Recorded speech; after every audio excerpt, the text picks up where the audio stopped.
good morning. That is something that I don't get to say very often. I'm not really excited about saying it right now, except for getting to see all of you. So it's well worth it. It's notorious whenever you go to these conferences, you stay up late, you get up early, and then you go home and you rest at work. All these wonderful things. My name is Dewitt. How many of you know anything about my story whatsoever? Well, hell, there's no reason to do this. Let's go. I'm glad that you know something about my story. I'm going to be real brief. I've got a couple of objectives today. You already will notice that we're about 30 minutes behind on the schedule, but there were 2 hours allocated for lunch, and so you'll have instead an hour and a half. But it's all here. That's so great. You'll be good. Don't need 2 hours? Well, good. My first objective is to simply let you know about my story, know a little bit about where I've been over the course of this last year. And then, towards the end of that, I want to give you, now keep in mind, all right, I don't remember if you know this phrase, but it's, can we talk? Can we talk? I want to make sure that you know that I know that I'm the newest guy in the movement, right? And you'll see as the story unfolds just how new I am. So my opinions, they don't really matter to anybody but me. But I do think that I've gathered some experience about ministers in situations such as the one that I came out of. And so I would like, towards the end of my presentation, to share with you my idea about how you, the humanists, are going to produce more people like me, ex-ministers, and how you can do that. Yeah. And we've got kind of a new thing, and if you think I'm preaching already, I'm not. That's just me being Southern. But I do hope at the very end, after we've taken questions, which is my third objective, I would like to preach for you for about a minute and a half. Oh, good. So that you can go home saying that, you got to see that happen. That's like going to the zoo. The silverback really came out. But I'm not preaching yet, but what we do have, and it may come up from time to time, we have something new where I say, can I get a Darwin? So hopefully you've had enough coffee. Hopefully you're energetic enough that if that happens, you'll know your part. And if it doesn't, you'll be embarrassed on YouTube. So 1 year so far, I wanted to give full credit to Planet Humanist for this beautiful logo. Here's what happened. I was raised in a Pentecostal home, primarily by my Pentecostal grandparents. My dad, David Dewitt, was killed in a car wreck right before I turned 3 years old, and it somewhat made the gravity of our relationships all center on my grandparents' home, who happened to be Oneness Pentecostals at the time. If you don't know what that is, we can talk about it later. And so I was raised. Some of my earliest memories are being under the pew, pretending to be asleep so that those crazy-ass people didn't step on me or drag me up to the altar. And so what's important to understand, if you weren't raised religiously, is that it really does wire your brain from the very beginning. And so there's some things that I can believe, that people believe, because of the way that I was raised. Where if you weren't raised religiously, you may find it difficult to say, how can anybody believe that stuff? Well, start whenever you're 4 and 5 years old, and it makes it a lot easier. And so I was raised in a Pentecostal home, and then at age 17, I got saved at Jimmy Swaggart's church. That's usually where I get a lot of applause. What's the problem?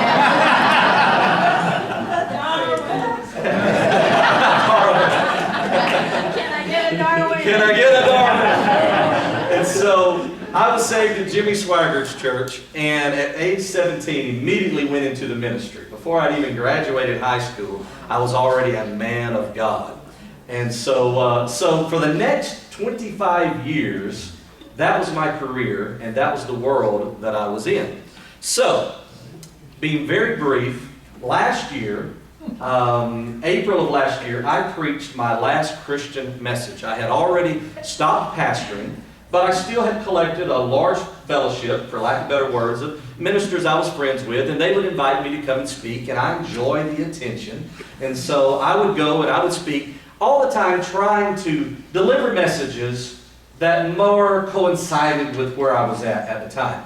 And so in April of last year, I realized it just wasn't going to work.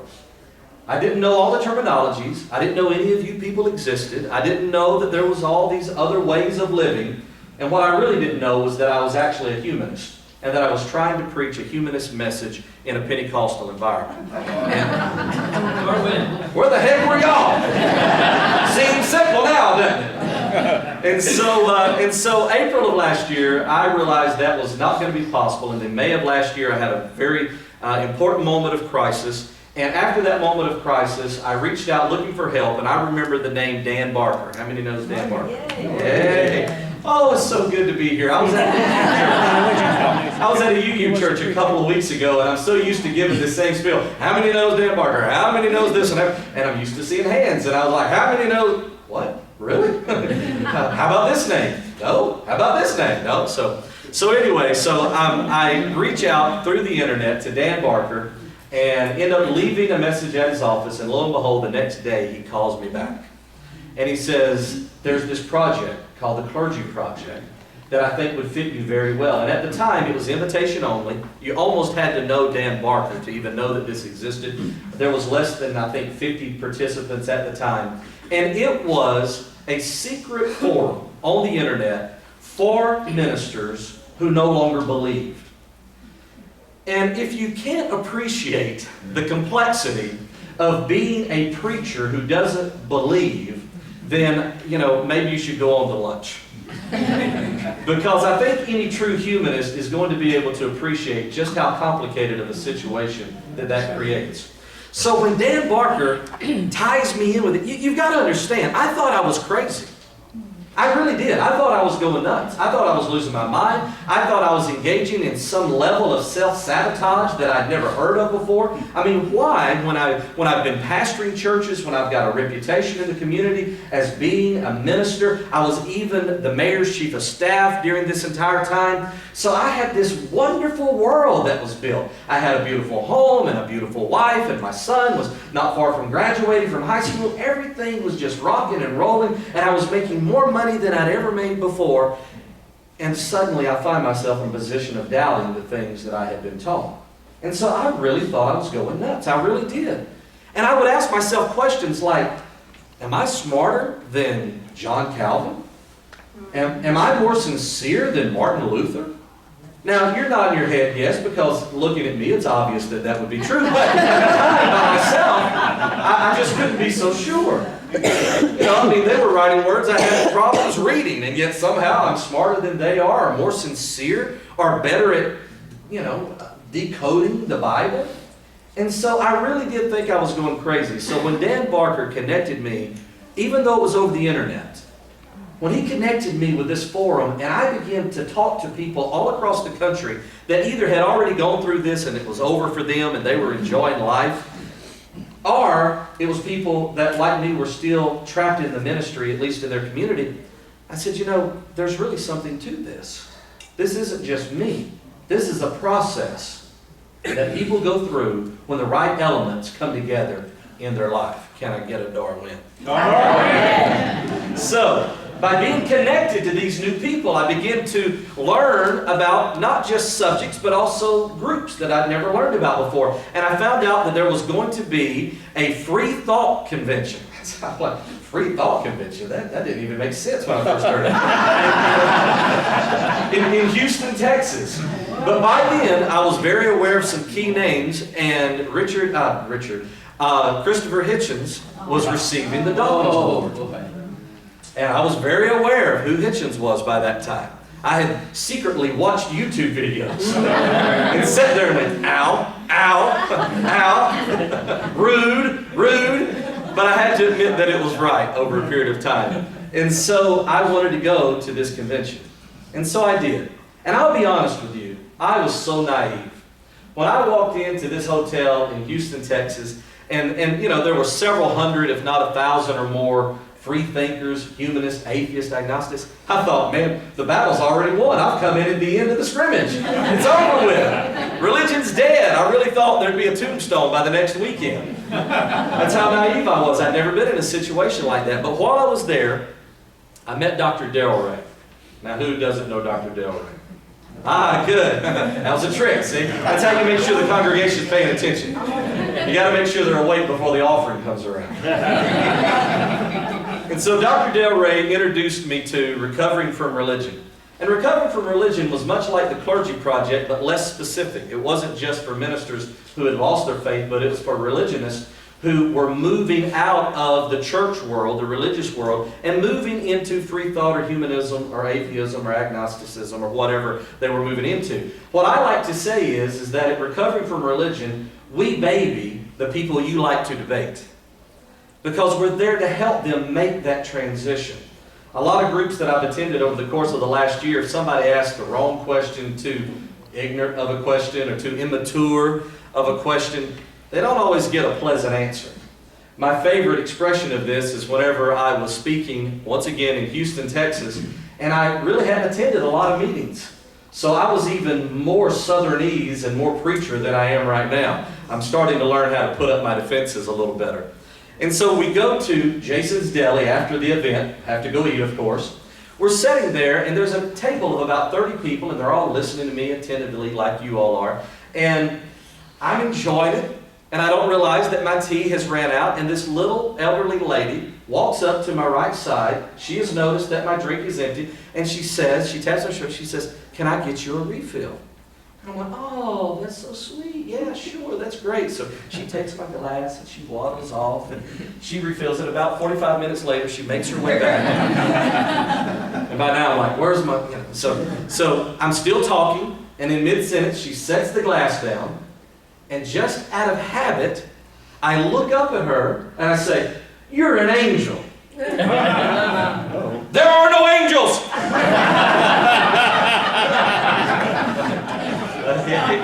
You are right. The last one just died at Jason's Deli. And so at Recover from Religion, we set up a very unique environment to deal with people who may still accidentally say angels. Or maybe trying to figure out, you'd be surprised, the people, and of course Dr. Del Rey can tell so many more stories than I can because he founded Recovering from Religion. But you'd be surprised how many people no longer believe in God, but are still afraid of going to hell. And it doesn't even seem possible, but remember one of the first things I said, when your brain has been wired that way, right? You have to walk your way out of some of these subjects individually. And so Recovering from Religion does a very, very special thing. And what we like to do is everywhere that we go, almost everywhere that I've been in the last year, groups like yours, of course I know this is a state event, but your local groups, they'll say, you know, there's somebody here that would really like to start a Recovering from Religion group. And so if you'd like to do that, please go to the website, check us out. We actually have a benefactor who is looking at doing some matching fundraising for us. So if you're interested in giving, we're very interested in receiving. Can I get a Darwin? So this is off of our website. Many of these groups have formed just within the last year. We have them in Canada. We now have them in the UK. It truly is spreading all across the globe.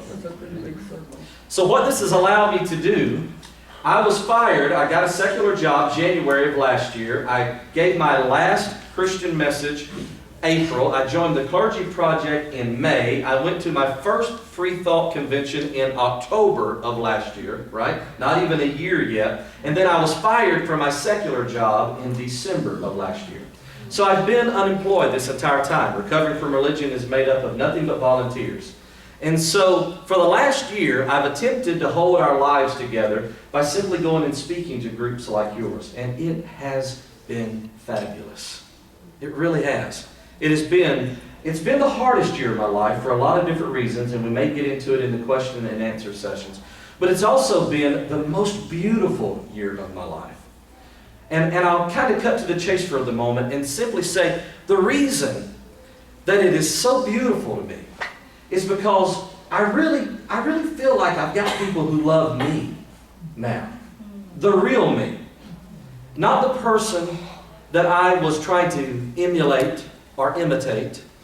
Not the person that I felt obligated to be for the sake of the well-being of the congregation or of everyone in the community that saw me with a certain identity. But now I feel like I'm able to be the real me and to be loved I just turned 43 years old. I know I don't look tall enough to be that old, but but I just turned 43, and I will tell you, this last year has been the most loving year of my entire life. It really has. And thank you. I should be giving you the hand clap. You're doing the loving.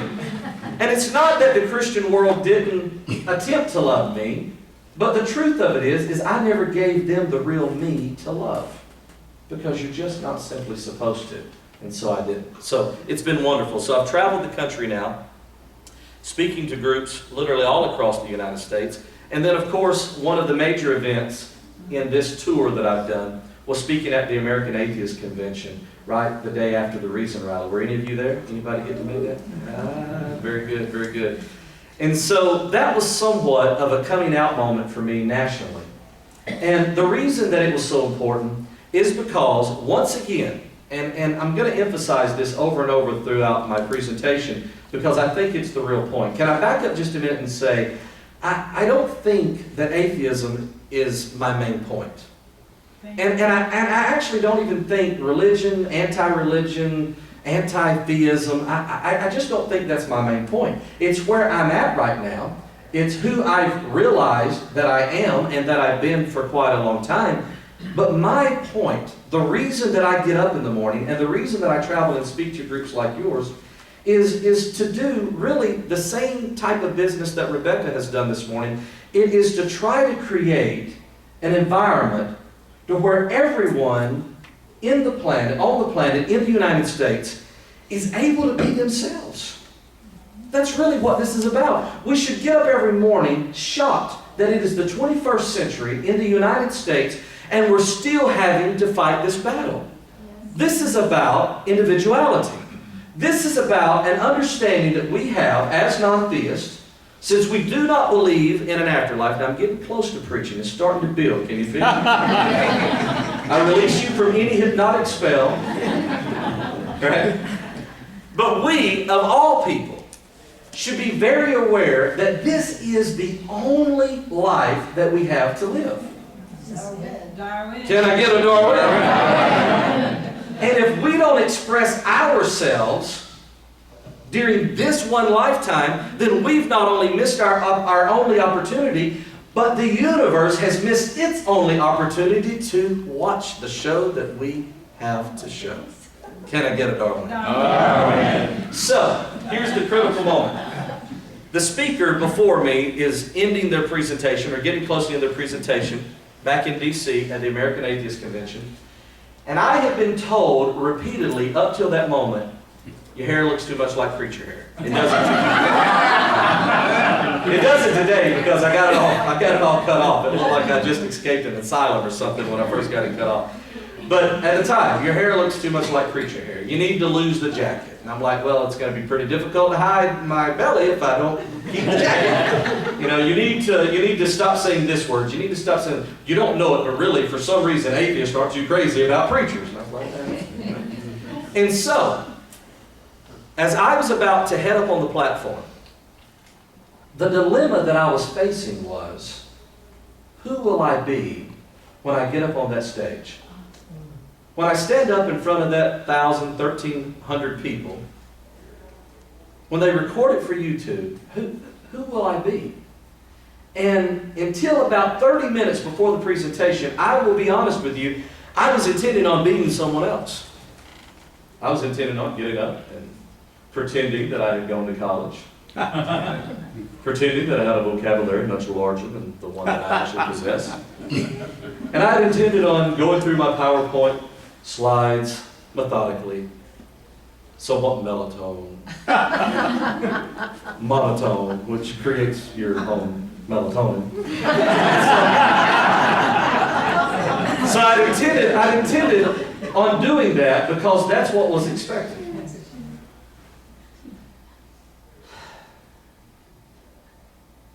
And I just felt that whole 25-year experience come back to life. It felt literally like a straitjacket or maybe like slapping on a bulletproof vest. It's something that maybe no one else can see, but you can feel the weight of it. And the closer I got to the presentation, the heavier and heavier it felt. Because that was a moment that I could make it or break it, right? I mean, I'm no dummy. I know you can get up behind the microphone and, as Rebecca's already shown us, you can say something that not everybody appreciates and really have a very, very tough time indeed. Or, if you're as uneducated as I am and from the backwoods of southern Louisiana as I am, you can just get up and say something stupid. And get 15,000 views on YouTube. And so I appreciated that moment, probably more than I appreciated any other moment over the last 25 years. But you know, I had already come too far at that moment to back up then. I'd lost finances, I had lost family, I had lost friends, and I'd lost the favor of our little community, only 10,000 people in population. And I thought, I'll be damned if I'm going to pretend even one more day. All right. Not one more time. Darwin. I had Darwin. So I got up and I preached to a degree. Nobody yet in the atheist movement has seen me really preach, and that's the reason I'm still being invited back. But I got up and preached, and it really has become the mission of my life now, is to say to you, be who it is that you really, really are. Unless you're a total prick, then don't be that. Be something else. And so as I begin to travel and I begin to be myself, I saw that there were all of these different types of groups, and there's a little bit of a change from what I actually say. This is something someone created on the internet and sent around. But I begin to try to express myself like this, that actually the entire time of my entire life, skepticism really was my nature. And I'm going to get into it in just a moment, that I think that for many ministers, believe it or not, I think I can make my case in a moment, that for many ministers, skepticism actually is their nature. They're just not always skeptical about their own stuff. And that free thought was my methodology. I had actually worked my way through several denominations by the time that I eventually realized that I was an atheist. I'd already suffered religious rejection. I'd already left the Pentecostalism of my grandparents and went into the charismatic movement. There was religious rejection there. I'd started off dating a young lady who was Baptist, and so I went and got baptized the first time as a Baptist, and whenever I got baptized the second time as an apostolic, there was religious rejection from the Baptist. And then whenever I got baptized the third time at this cult church that I belonged to in Des Moines, Iowa, there was religious rejection from all the people who knew it was a cult church when I didn't. I mean, I wouldn't have went if I had known it in advance. But once you sell everything, and you move up there, you're kind of in a pickle. And so I realized really that free thought had been my methodology to the best of my ability the entire time. And the contention I'm going to make in just a moment is that I think many ministers are actually agnostic. Actually, I think most ministers are agnostic, just from my limited experience. I'm not a scientist. I don't have any data to prove it. I just have 25 years of sitting in preachers' living rooms, right? Sleeping in their spare bedrooms, having dinner and breakfast and supper or whatever you call all your meals. And so from my experience, I think that they're mostly agnostic. And then on top of that, I begin to say, agnosticism is my conclusion. If you look at my 25 years of living in the ministry as trying to answer a large question, then my conclusion after 25 years of exploring theism is agnosticism. And then, of course, atheism is my opinion. Can I get a Darwin? Darwin. But what's most important out of all of that is that I think the entire time, humanism was my motivation.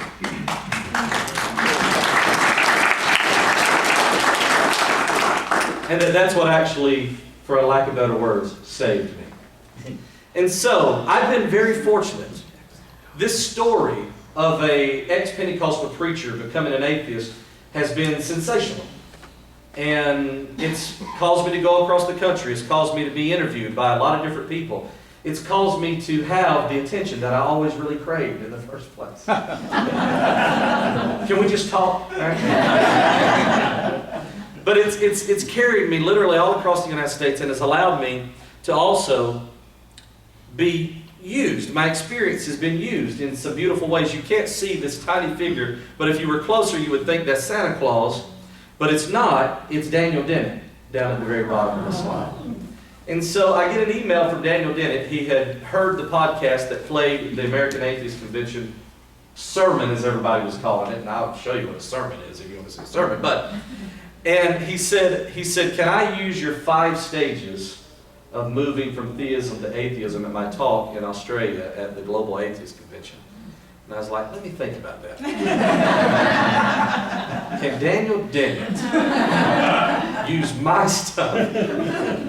And so this is his actual slide going through my 5 stages. God loves everybody. God saves everybody. God is in everybody. God is everyone's internal dialogue. And then, as I always like to say, then you're just one good book away from God is a delusion. So there's the 5 stages. It's allowed me to meet some of my heroes. It took quite a while for Dan Barker and I to end up at the same place at the same time. But it was a great circle of life that this man, who I call my own personal Jesus, and he appreciates that. Unfortunately, he expects tithing in return, so I try not to say it too often. But it has created some notoriety even in my own little state of Louisiana. This is actually the Times-Picayune, our largest state paper. They put us on the front page, told the story, and I'm proud to say that since that, I'm not taking credit for it, but since this awareness that has grown in Louisiana, a group about 45 minutes from my house is now into the hundreds in Louisiana. Isn't that pretty awesome? Gotta get a Darwin. It's got the word out about the Clergy Project and recovering from religion through CNN, through the Washington Post, the Huffington Post, through NPR, you name it. In the last year, almost every major media outlet has said the words Clergy Project and recovering from religion. So it's been fantastic. And then last but not least, the New York Times article, which is on its way of being a true game changer. Now, my brief story about the New York Times article. The reporter, Robert Worth, who actually lives in D.C., calls me up. We're talking about it, and he says, I want to do this, but I just want to make sure that we really tell the story. And for some reason, I say, come down. He was going to come down anyway, but I said, come down, and we'll go to church together.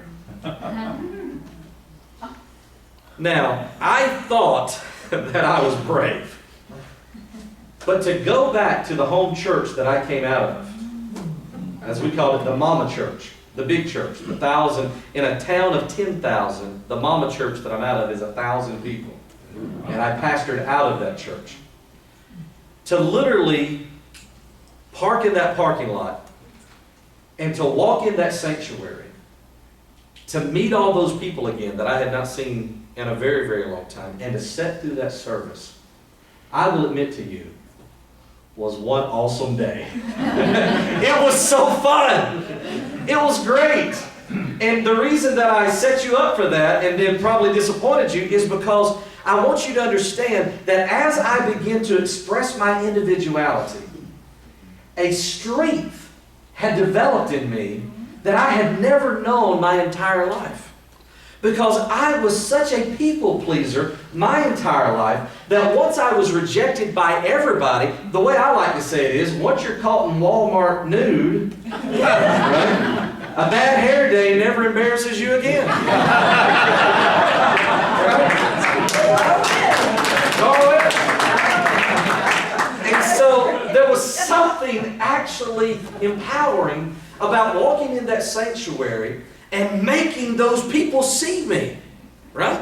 And sitting there and actually enjoying the music. I love music, and so I enjoyed the music. And I would have clapped my hands if I wasn't afraid it would have ended up on YouTube and you would have seen it. But I suddenly realized I was above it all. I was above it, right? As a humanist, that makes me a citizen of the world. Right? Not just of a little conservative town of 10,000 or of a backwoods state thanks to our governor or whatever else, right? Or even of just the United States, which is fighting this culture war. But as a humanist, I'm a citizen of the world, and it allows me to enjoy whatever I want to enjoy. And I walked in, and I literally enjoyed the service. And it was wonderful to listen to one of my ex-pastors, or at least pastoral staff members, to listen to him preach about me, right? Because he preached about catch and release Christians. And the reporter kept jabbing me, the reporter's making us, that's you. And it was beautiful to go back into that environment and listen to him talk about Yahweh, talk about Jehovah, talk about Jesus, talk about the Apostle Paul, and to hear Zeus, right? To hear Mercury and Jupiter and Apollo, right? To hear those things. And it was like, man, I'm actually over this. I actually own this, right? So I don't say to people, and I'm ending this part of my presentation, I don't say to people that I've lost my faith because I haven't lost anything. I didn't lose my faith. I've lost keys, right? I've lost money, right? I've lost my way trying to find conventions, right? And I've even, in the course of this, lost a marriage. So I know what it's like to lose things. I know what it's like to think about things and to feel lost when you think of them. But when I think of my faith, I don't feel a sense of loss. Because I didn't lose faith. I graduated from religion. Can I get a dark man?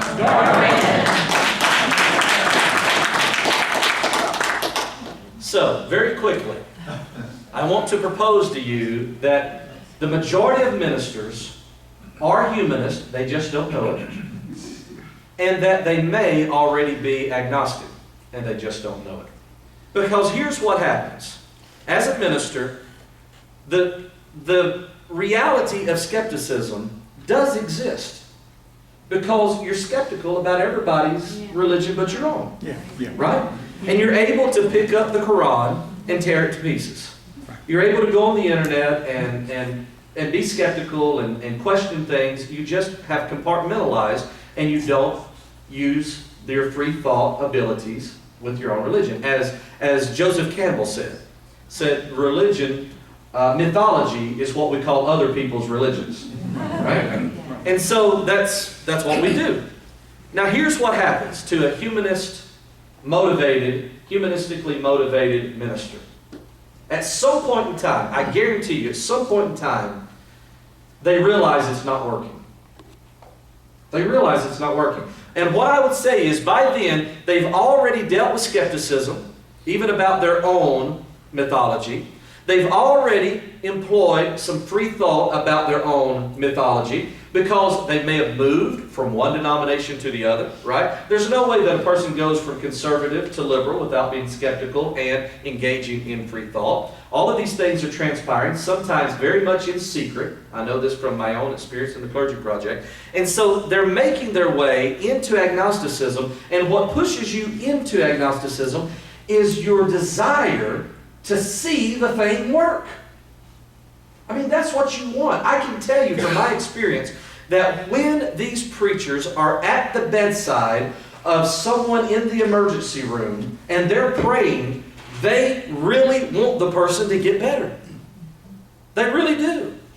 They really want it to work. They really mean well for this. Let me tell you, very few ministers within Christianity are making enough money to justify crawling out of bed at 2 o'clock in the morning and meeting someone in the emergency room. That's just a fact. And with all the money that I made, none of that money could have ever been worth the numerous times that I've stood by the bedside in a hospital room and watched the heart rate get slower and slower and slower. Standing there with the surviving family members, trying. What you and I know is that I was not a man of God. Right? What you and I know is that I was not gifted with any supernatural ability to give some word of wisdom or comfort to these family members as they're watching their loved one slip away. But that didn't keep me from wanting to help them. And it didn't keep me from standing there holding this hand as it gets colder and colder, looking at the tear-stained eyes of the surviving spouse. It didn't keep me from having a racing mind trying to think, what can I say? What can I do? What have I heard? What have I read? What have I seen that I can now use at this moment? And the family member begging you to pray one more time, let's pray one more time. Any person, any minister with a heart is going to walk out of that hospital room a little bit closer to being agnostic. And I think it's happening every day, every day, every day. Thousands upon thousands of times a day, ministers are being challenged with this position of agnosticism. Because they know better than anybody it's not working. Because you have your one major family issue, but they've got 15, 20, 30, 100 families within their congregation, and so they've got 100 major issues going at one time. You've got one unanswered prayer that day, and they've got 50 unanswered prayers that day. Can I get a Darwin? The conversations that I've had with so many ministers, not inside the Clergy Project, before all of that time, confirms to me that they're challenged with being agnostic. Now, the reason I call this the religious roundabout is because there's some loopholes, right? Because you don't actually, in today's version of Christianity, you don't actually have to believe. You don't have to actually believe it. You just have to say you believe it. And that's called faith. That's called a declaration of faith. You can, with clear conscience, get behind the pulpit and preach that God is a healer after just experiencing God not healing someone, and feel confident in saying that because it's not about your experience and it's not about what you personally believe. It's about what you've been told is true and proclaiming that truth, and doing so without believing it is actually seen in Christianity as a credible act. How many religiously have experienced that? You know that's true.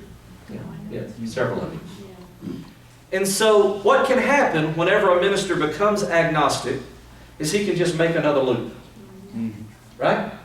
He can just go back down and he can start over in his mind.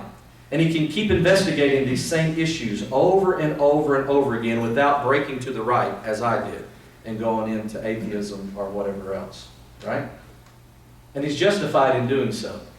Now, I'm going to explain to you very briefly the 3 ways that you can help more ministers move out of this agnostic religious roundabout.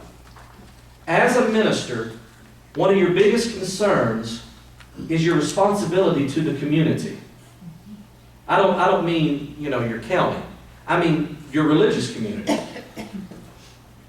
And as a minister, one of the things that you live off of is this relationship with the community. I did not know that you existed. I didn't know there was another community. I didn't know there was another place to stand up and make people think I was preaching when I really wasn't preaching. I didn't know that this interaction could exist. I didn't know there was community. And these ministers caught in this pattern, they don't know this community exists. So I'm here to give you some very good, encouraging news.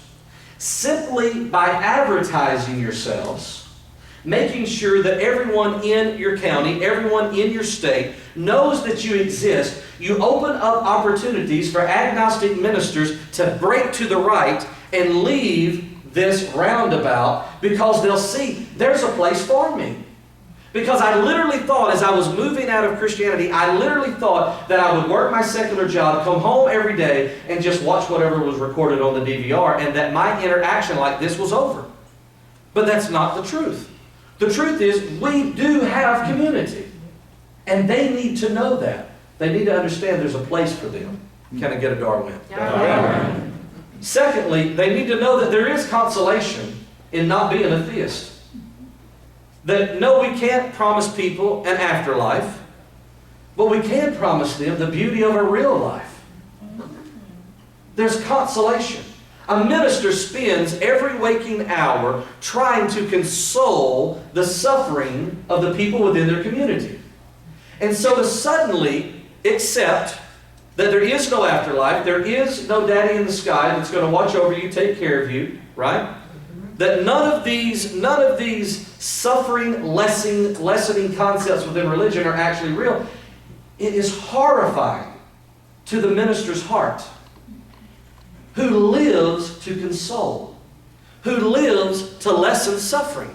It's horrifying to think that you're no longer going to be able to stand up by the bedside of that dying spouse and tell the surviving spouse that everything's going to be okay. It's horrifying to know that you've lost all your tools, that you've lost all of your abilities to try to make this person feel better. But the reality of it is, within humanism, we have consoling answers.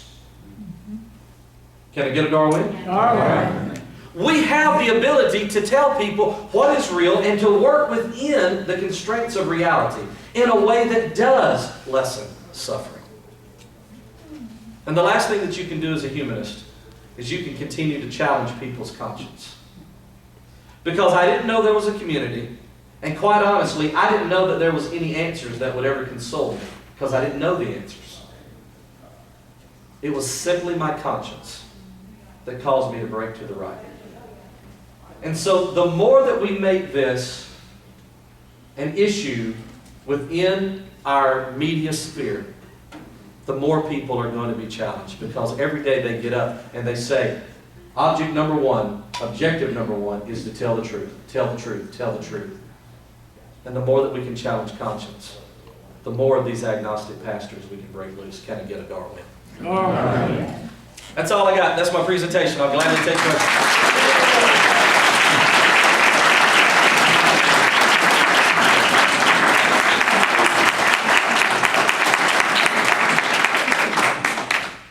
So you might have thought that it was going to be really difficult for Jerry to follow Rebecca's awesome talk.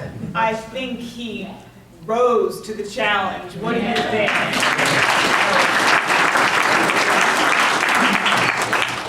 We have about 15 minutes to accept questions. So I'm going to allow Jerry to pick. Yes, sir. First, it's a two-part question. You said that when you left, you got a secular job. Yes. And I wanted to like to know what that was. And secondly, did you lose that secular job because of your advocacy in humanism? Yes. Yeah. Not humanism at the time.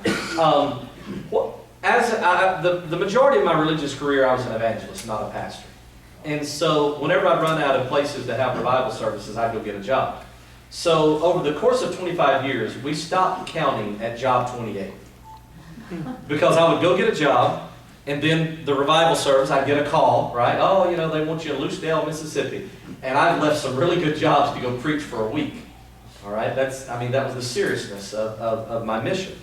And so I did build up a good resume.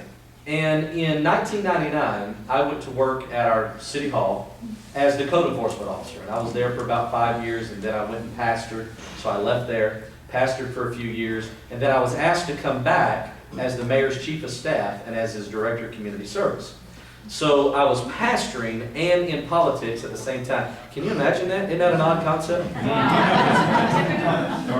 Yeah. Wouldn't it be great if it was an odd concept? Yeah. And so unfortunately, all that did was magnify my identity within the community of being this right-wing, fundamentalist, Pentecostal preacher.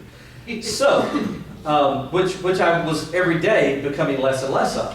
And that's why I have the phrase out, identity suicide. At some point, I had to become public enough about what I really was in order to kill that old identity and to move forward.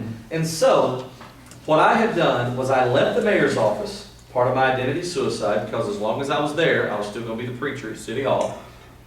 And over a very short period of time, I ended up going to work for a private company, which was owned by a friend of mine.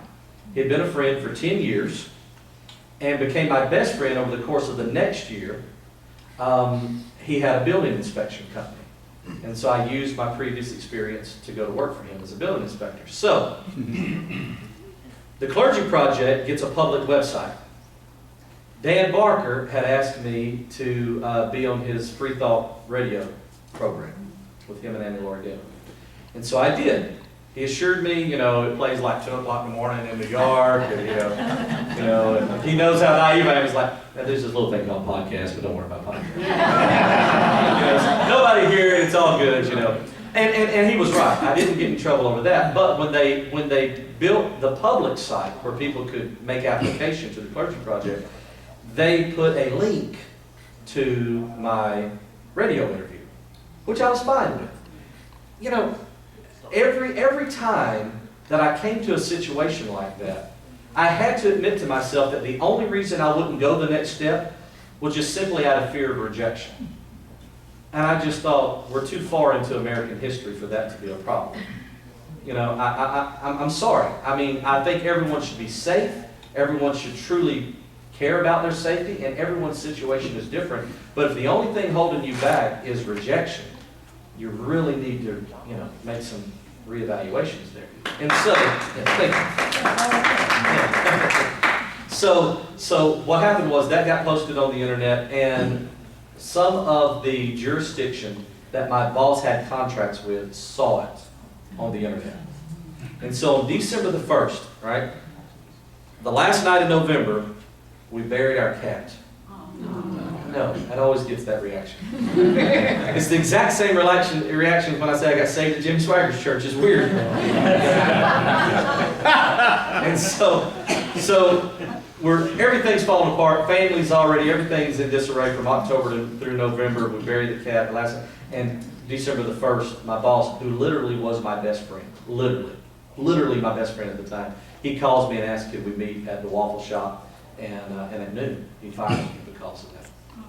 So that's how it was. Did it make you reconsider the definition of friend? It made me remember the definition of jerk, you know.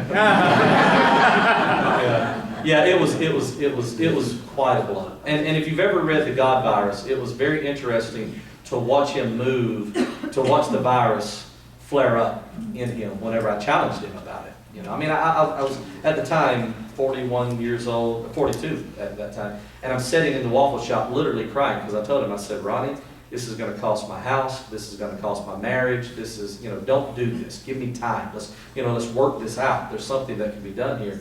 And whenever he should have shown humanity, the God virus flared up in him, and he shut down, and he said, I prayed about this on the way over here.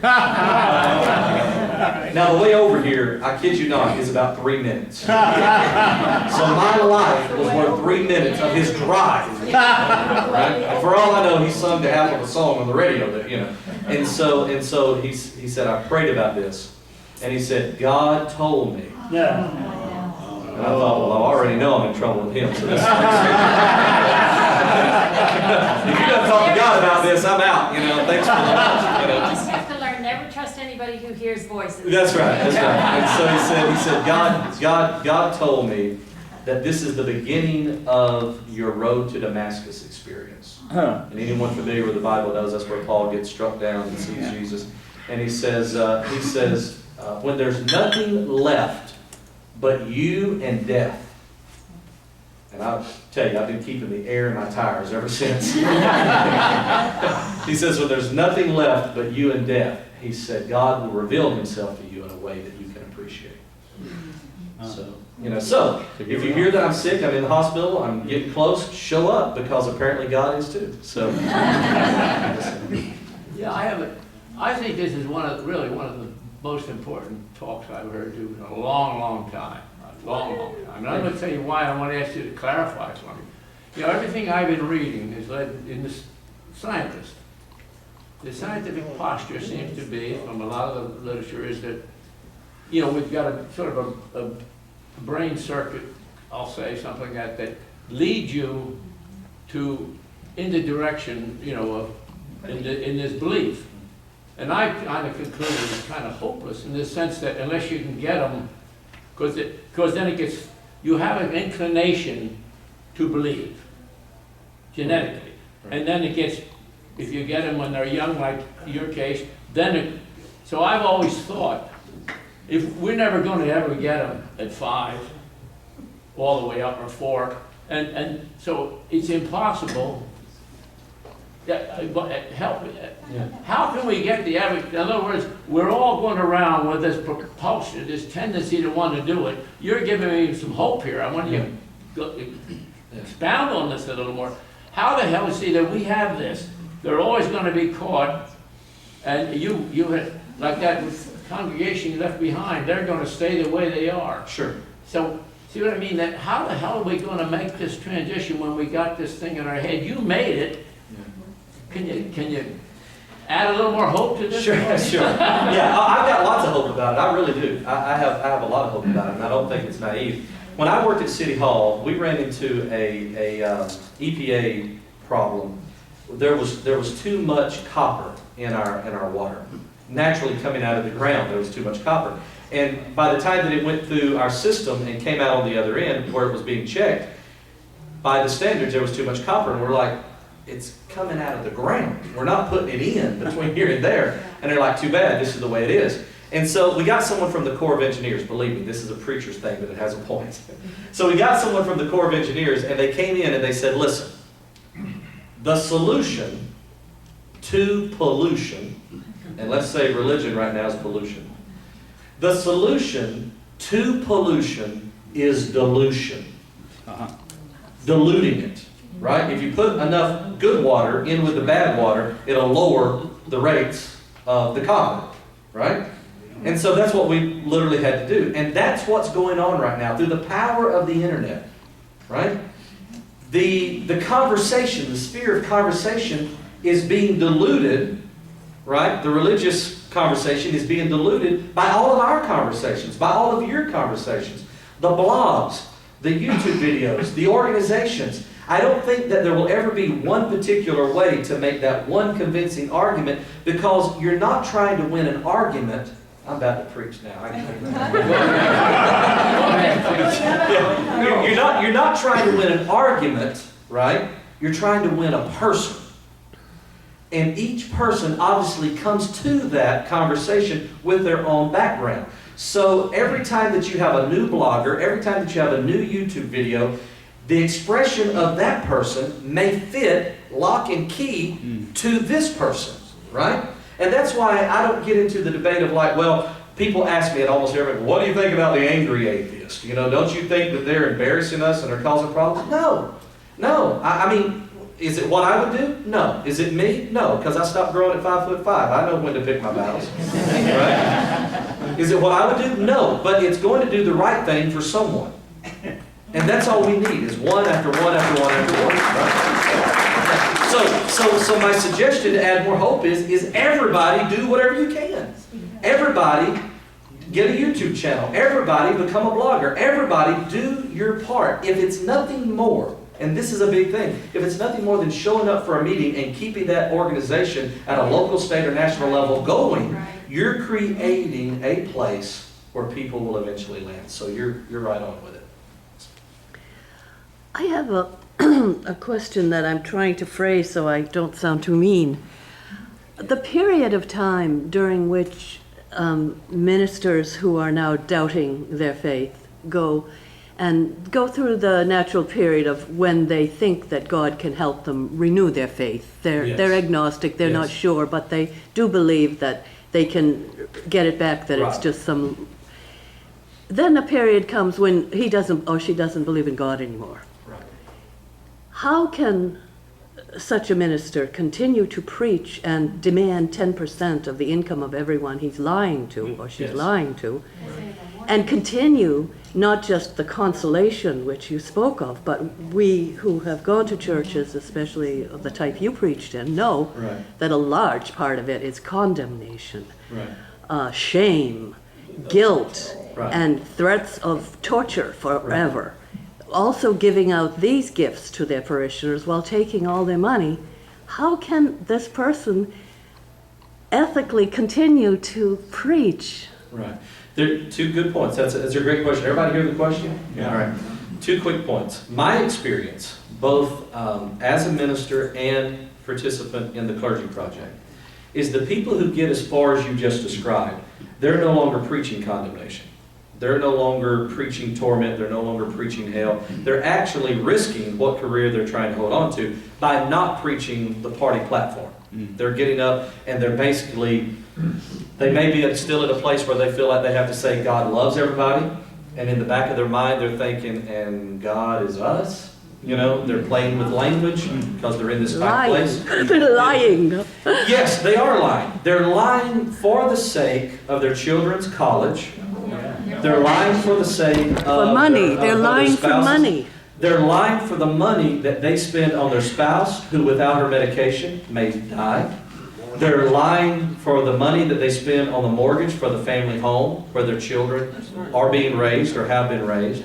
They're lying to the same degree that many people within communities lie in order to be civil and to maintain their position in the community. I would contend that they're not lying as much as you suspect. Now, here's what my conscience wouldn't allow me to do, because you're not wrong, okay? I think it's just degrees. What my conscience would not allow me to do, because I had got this thing down, as you can see, I'm already, you know, a fantastic speaker, so I can manipulate this however I want to go. I'm joking with you, obviously.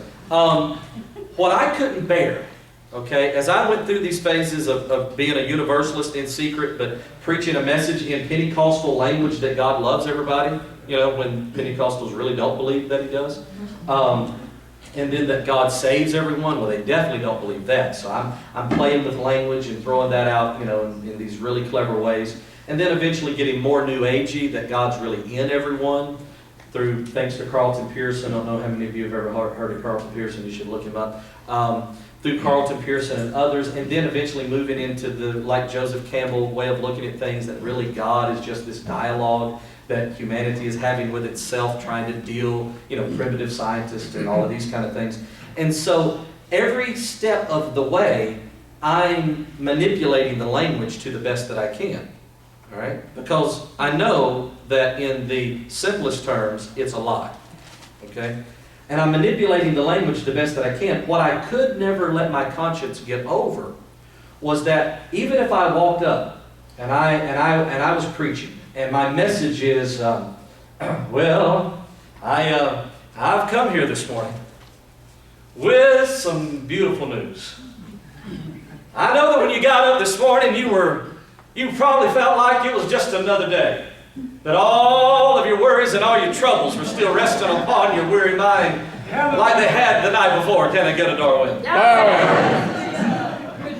But hallelujah. She said it, not me. But the beauty of our attending service this morning is that we've come here with the understanding that life isn't all wrapped up in our troubles. No, sir. No, really, life is actually wrapped up in the good days and the good times. If you look at all the pictures that you've got hanging on the wall, you're not taking snapshots of when they were frowning or when they were disappointed, but you make sure that you catch a smile. And what I'm here to tell you this morning is that the more that we love each other, and the more that we interact with each other, and the more tolerance that we show each other, the more love that's going to abound, and that's going to be more pictures hanging on the wall of your life. Can I get a Darwin?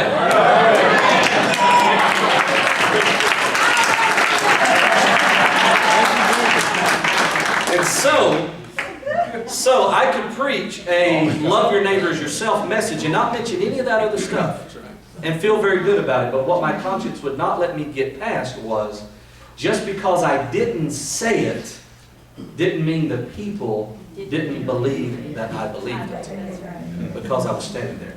And they're tortured. The people in the Clergy Project that I know personally are tortured souls. They're tortured to the extent that through the Therapist Project, which I'm sure that Dr. Delray will talk about, the Therapist Project has offered free counseling to the ministers within the Clergy Project, because their lives are being torn apart, their minds. Good.